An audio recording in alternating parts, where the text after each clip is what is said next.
Denver Broncos rookie wide receiver Troy Franklin can and will push second-year wide receiver Marvin Mims for significant snaps in 2024. We're going to explain why and more coming up next.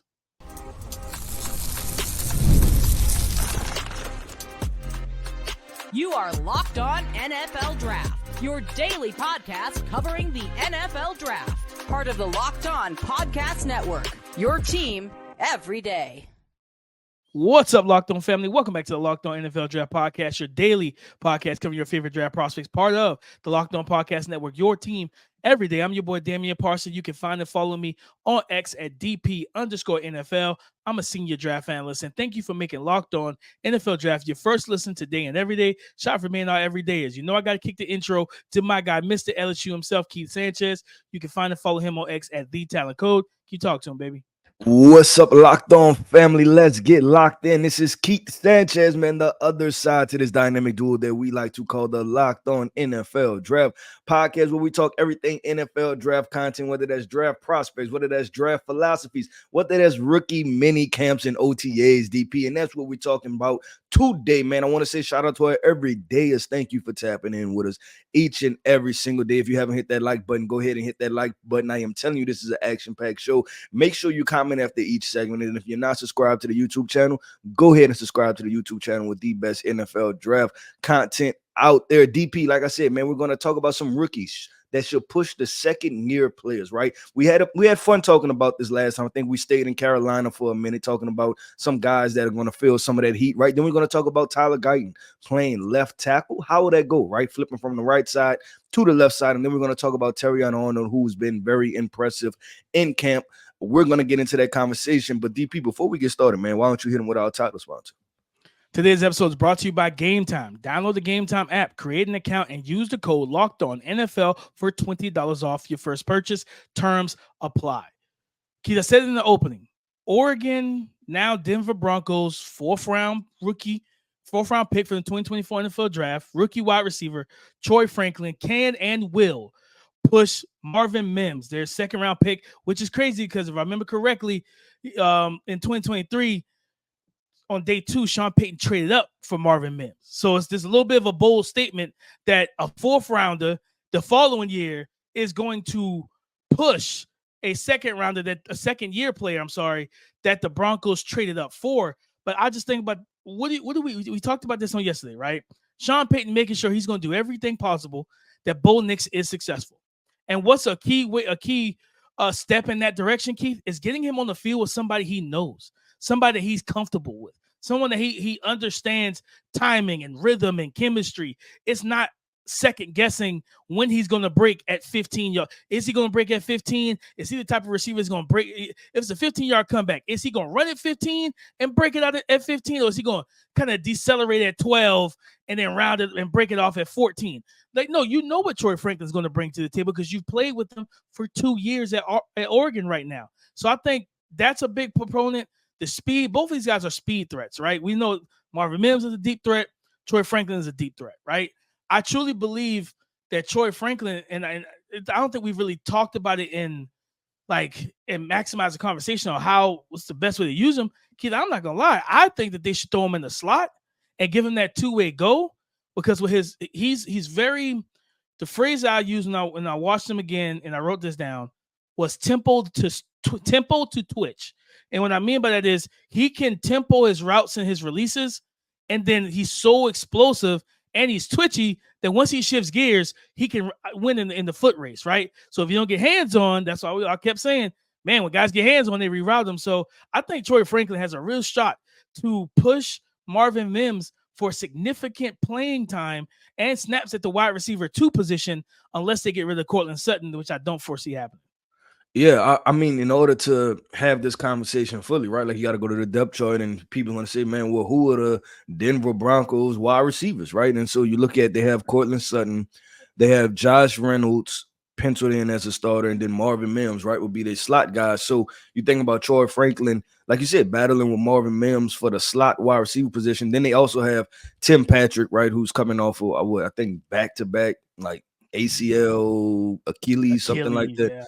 Yeah, so back-to-back injuries. So I look at a DP and I'm like, yeah, that's a good situation. And then I also wonder too, do you think he'll battle Marvin? What position is he battling Marvin Mims for? What do you think Marvin Mims is slotted in that Cortland Sutton, Josh Reynolds, Marvin Mims situation? As far as is he the 1, the 2, the 3 in this position?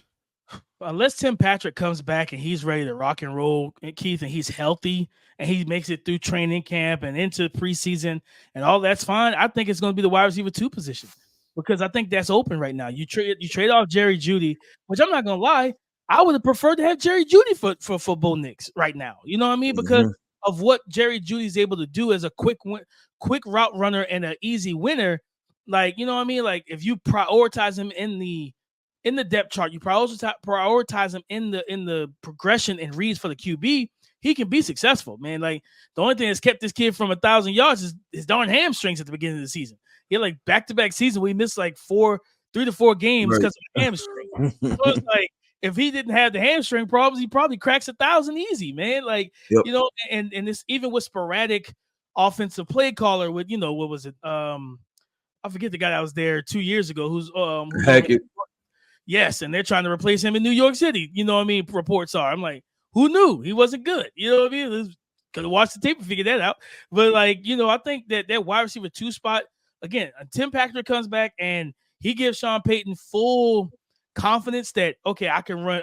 In 2 wide receiver sets, like you go out 12 personnel, I can run you and Cortland out, and I can feel good about it. Then it'll probably be him. But at the same time, that deep ball aspect, you want to run that ball and and kind of change the levers, as I always talk about, pulling, you know what I mean, like the slot machine in Vegas. You want to pull that slot machine lever down and pull one of those safeties in the box. You need somebody that can take the top off to threaten that single high coverage. And either Troy Franklin or Marvin Mims are going to do that much better than Tim Patrick. And crazy enough, Tim Patrick hasn't played football in 2 years. So I think those guys might have a leg up on him, Keith. Yeah, I agree. And it should be an interesting battle, DP, just overall, right? Watching those guys, because I think when it comes down to the draft, we probably felt like this, that maybe Troy Franklin wasn't a first rounder, but we also felt like he wasn't a fourth rounder either, right? So they got good value in that selection, being able to pick him up right in the 4th round. And then it just the icing on top is the fact that he's played with Bo Nix already, and that chemistry should already be there. And I think it's going to be a situation where Bo Nix may feel comfortable giving him, what am I trying to say? I guess 50-50 balls, right? Like just those opportunities, like, man, when everything's breaking down around me, I feel comfortable just launching it to Troy Franklin because that's my guy and I know him, right? And I know what's going to happen potentially if the ball goes that way. So it should be a fun conversation, man. And I think we should continue this, the rookies pushing the second-year players, because it's going to be some interesting dynamics, right? Especially with those teams that, go position back-to-back years or go position, you think about some of those teams where they went 2 cornerbacks, right? And then you think about they went cornerback last year also. So it should be some really fun conversation. But DP, it's time to take it to D-Town, man. We are going to Dallas. Yes, talk about Tyler Guyton playing left tackle, making a transition from right tackle to left tackle, replacing a Hall of Fame Tyron Smith. So coming up next, man, we're going to talk about Tyler Guyton playing left tackle. Guys, you shouldn't have to worry or stress when it comes to buying tickets to your next big NFL game. But if you wait to the last minute, you will. But let me tell you guys, Game Time comes with last-minute killer deals, all-in prices, views from your seat, and their lowest price guarantee. Game Time takes the guesswork out of buying NFL tickets. And I know that we're watching the schedule release, and you're seeing these big-time games, these high-profile games that you want to attend. I want to see the Baltimore Ravens in person going to Kansas City week 1. I also think about trying to see the Cincinnati Bengals in week 2 versus the Kansas City Chiefs. 2 high-profile games. And guys, I'm telling you right now, on Game Time, if you're an Atlanta Falcon fan or a Falcon fan in the Atlanta region, guys, you go to Game Time right now. All you have to do when you get to the Game Time app, hit the 2024 NFL at the very top, and you go to your team and you see their tickets, their low prices. So take the guesswork out of buying tickets with Game Time.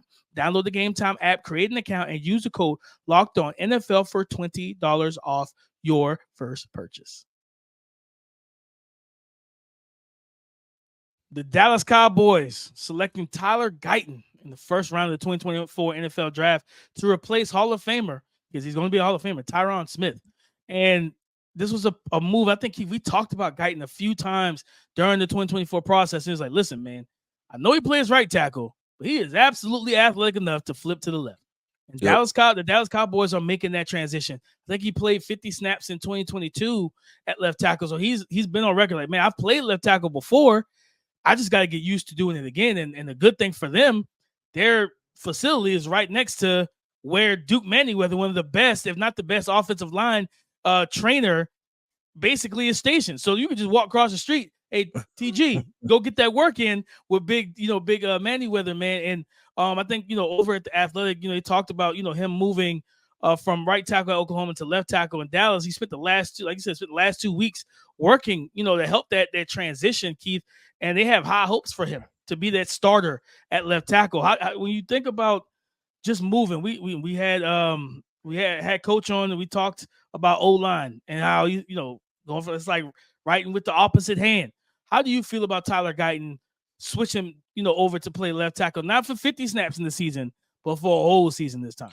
Right. I don't know, DP. I don't know, and I know the people don't want to hear that, but that's the thing, right? Is that when you switch over, you don't know what results you're going to get. And I think when we had our guy on the offensive line coach, right, the trainer, he talked about that, right? That and what I got from that conversation, DP, is that every player reacts to it differently, right? Like this is not a cookie cutter situation where you can't say that, hey, don't flip guys from the left side to the right side or vice versa, or flip them, right? You can't say it. It's just how they're going to react. Now, from the videos that I've seen with Tyler Guyton, obviously he's athletic, right? He's working with Duke Manyweather, one of the best guys out there.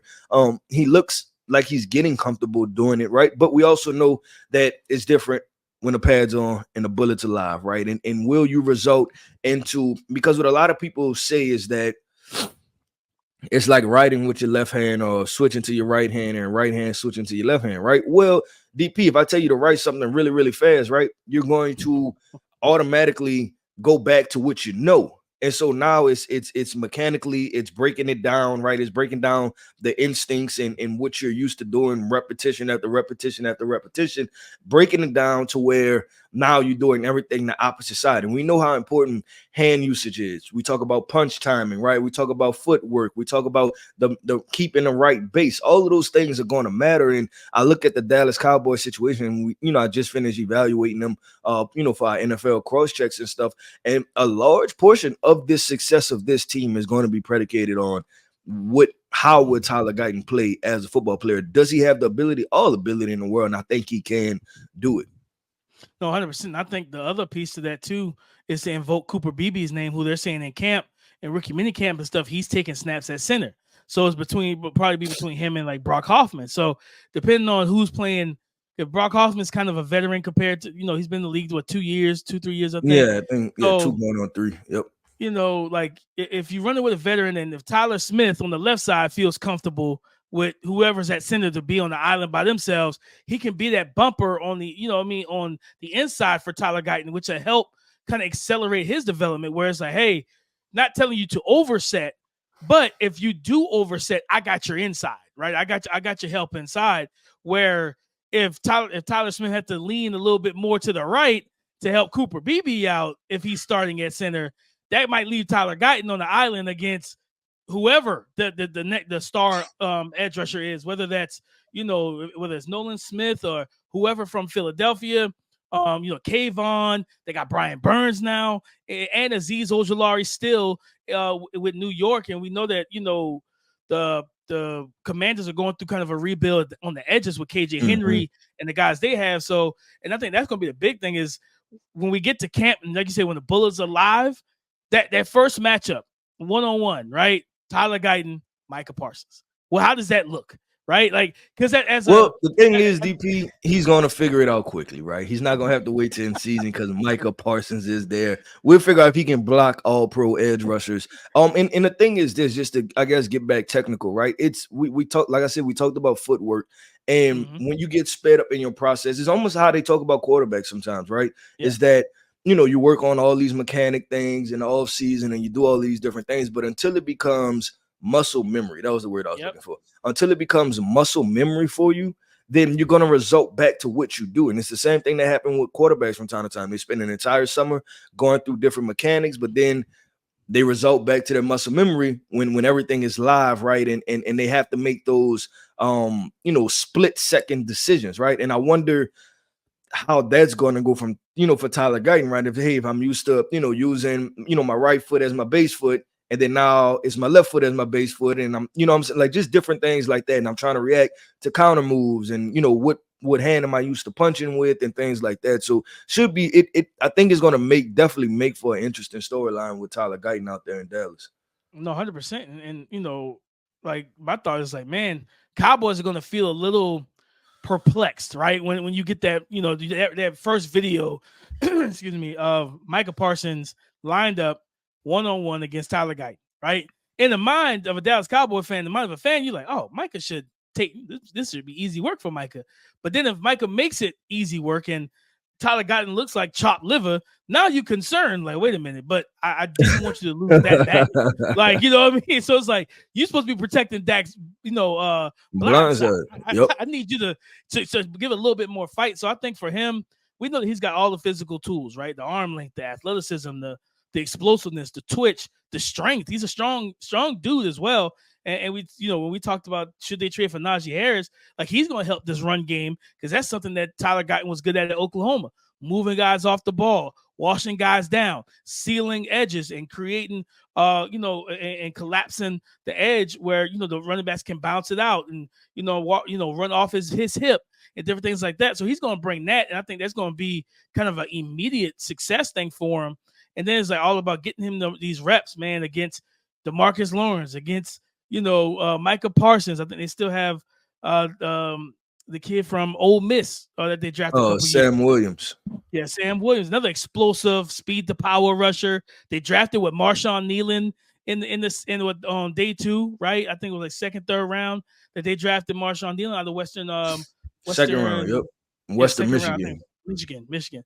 I was about to say Kentucky, Western Michigan. So so Tyler Guyton's going to have plenty of a variety of tackles rushers, in his own camp, rushers in his own camp, to get himself ready for the NFL for week 1, right? Because you're going to see a lot of different styles. Like I said, whether it's Nolan Smith, Brandon Graham, also with Philly. Then they brought in I don't know why I'm blinking, my man Bryce Huff, who's like that just explosive bendy rusher from the Jets. You go and sign him. You know what I mean? Like, it's going to be, it's going to take some time once he gets there. But the more you show him in camp and the more reps he can get, the better you'll feel. And again, working with Duke Manyweather, it's just easy money when you're right there, that you can just go over, get that knowledge, that information, work on the aspects of the game, and go from there. So I'm excited to see what Tyler Guyton looks like at left tackle. Again, he's not a fish. He's not a fish out of water with it.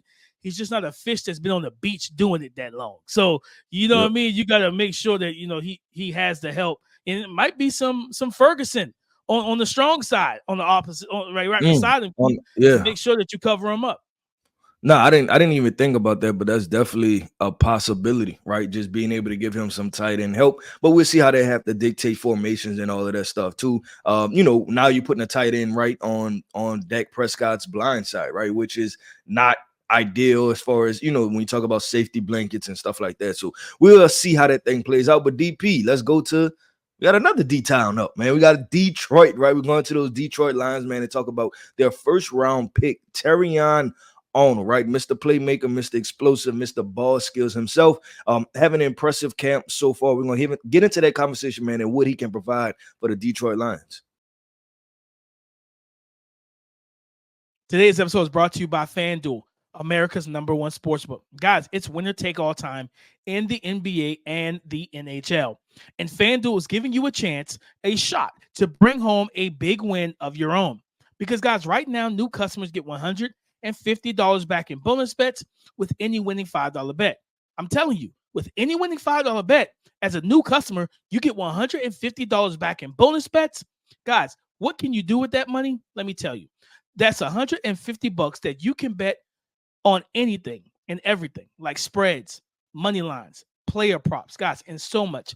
And I seriously mean so much more. So why miss out on a deal this lucrative? Okay. All you need to do, and I know you're asking, what do I need to do this? What do I need to do to accomplish this, DP? Visit fanduel.com/locked-on and make every playoff shot count. Visit fanduel.com/locked-on and make every playoff shot count because FanDuel is America's #1 sportsbook. Thank you for making Locked On NFL Draft your first listen today and everyday shot for being our everydayers. Terrion Arnold, cornerback, first round pick for the Detroit Lions, and per the Athletic, I think it's Diana Rustini.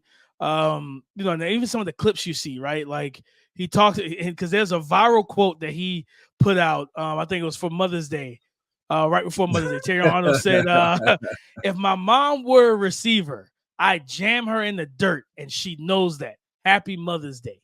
And it's like Dan Campbell absolutely loved to hear a quote like that. And that's just what you want to hear from, you might not if your mom's not comfortable with that type of discussion, she might not want to hear you say that. But his mom clearly knows the mentality of her son. But those are the things that you love to hear. And he's been impressive. There's a clip where people, again, we don't get the full angle, but, I think it was like a crossing route against soft coverage. He had to work through some bodies, but didn't give up on the play, got back in phase. Tight end, I think it was, tried to turn it upfield. They tried to target him. He went and picked it off, right? And jumped the ball underneath, man, down the field. And the ball skills are going to be there. He's going to play with that aggressiveness and physicality. But those are the things that you want to see from him. And it's crazy because, when you think about, we always talk about pairing guys and prospects to teams and schemes, but it's also the psychology of the situation. Dan Campbell loves guys like Terrion Arnold.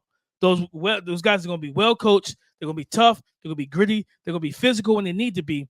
I'm excited to see what he's going to look like and they said that also him and Ennis Rakestraw are already bonding and creating that chemistry as two young corners in rookie minicamp as well. Yeah, I'm glad we're throwing Ennis Rakestraw into this conversation too, DP. I think this has the opportunity to be a dangerous tandem for the cornerback position because both of those guys, they have dog in them, right? Yeah. And the environment that they're in promotes being a dog, right? Like that's like that environment out there in Detroit what Dan Campbell has built, and then like we kept talking about, right? You're going somewhere where Aaron Glenn is the defensive coordinator who's played defensive back in the NFL for 10 to 12 to 13, 14 years, right? So he's going to be able to teach these guys certain little tricks of the trade. They have the mental as far as the football character and the want to, right? And then they also have the athleticism. So you just look at it and you check all the boxes. And I'm like, man, this is a great situation for both guys. But when we talk about that clip, DP, the one thing that I think kind of got undersold. I was going to say oversold, but undersold for Terrion Arnold is the ball skills. I don't think people realize that this is like a high-level ball skill guy, in my opinion. I think he has really good ball skills, being able to track the ball. He plays safety, right? So he understands depth, right? Like as far as the depth of the football, we talk about baseball, right? Sometimes, you see those center fielders, they run up too fast, ball flies over the head, right? He understands depth of the football, and that's what I'm really excited about. I think they're probably going to mix some coverages, right? Do some man, they're going to do some zone. They're going to do some really fun things out there. But I think just to see him and to see both of those guys, if you're a Detroit Lions fan and if you're just paying attention to football period, right, you're like, okay, they got some explosive athletes now, right? They got some guys that can just flat out run. They got some young guys. We thought that they was going to address the cornerback position last year. They didn't. This year they addressed it. They doubled down on it, and now they got two guys out of that situation that can just flat out get after it. 100%. And the film, man, he had some outstanding plays on the ball at Alabama. I think it was Kentucky. He's kind of playing cover 3, or he's dropping off, baits the quarterback, triggers, fluid hips, and makes a diving interception. I think he might have had a pick 6 or near pick 6 in one game. Like the ball skills. And one thing I love about him, Keith, and I know that you appreciate this as a former defensive back coach, is that he doesn't panic when you throw at him, right? When the ball's in the air, he does not panic whatsoever because he's like, and a lot of times guys panic for like, one is tracking, right? Trying to make sure they track the ball right. That's why they're not playing receiver. The other reason why they're not playing receivers because a lot of them can't catch, and catch comfortably. But with Terrion, he's got the hands. He can do both. He can do both. He tracks it well, hand-eye coordination. He'll go up at the catch point and make those aggressive catches and battle with a receiver, man. Yeah, he's gonna and with Emmanuel Mosley, Carlton Davis, now Ennis Rakestraw, the future of this cornerback room looks very good because you know your nickel is going to be Brian Branch. He's going to be your nickel because they have Melon Fanwu at I think strong safety, Kirby Joseph at free safety, so they don't even have to move Brian Branch back in the second, deep into the secondary. You can keep him on the field as your nickel, and now it's about ironing out the outside corners in those nickel and dime packages. And I think Ennis Rakestraw and Terrion Arnold are going to make more than enough, headway in camp to push these veterans and say, listen, man, I get it. You've been here, big fella, but I'm here now. And like, that's where Aaron Glenn is going to have to make that decision, who he feels comfortable with. Especially, you got to think about what Chicago is going to bring to the table with receivers, what Green Bay and their litany of versatile receiving weapon and options they have. And dear God, we know what Minnesota got. You know what I mean? So, like, you have to prepare for that, man. So, I'm excited, man. I'm excited for, these clips are fine. I just can't wait to training camp, get the pads on, and really get to see, especially if they get some joint practices going, get up, get some clips of them against some other receivers that's not on their team, which, again, he's going to be baptized by fire because dealing with Amon-Ra St. Brown, yeah, like, I'm watching the Detroit Lions, like, he deserved every penny of that extension that the Detroit Lions give him. That young man is just that good, and that's how you get battle tested. I'm not surprised Brian Branch is as good as he is in coverage, having to deal with that guy in practice. Yeah, he's gonna learn in practice, and then also what I was gonna say was that I get them out there early, right? Get my rookies out there early because we believe we're a playoff team, right? So that's the floor is the playoff team.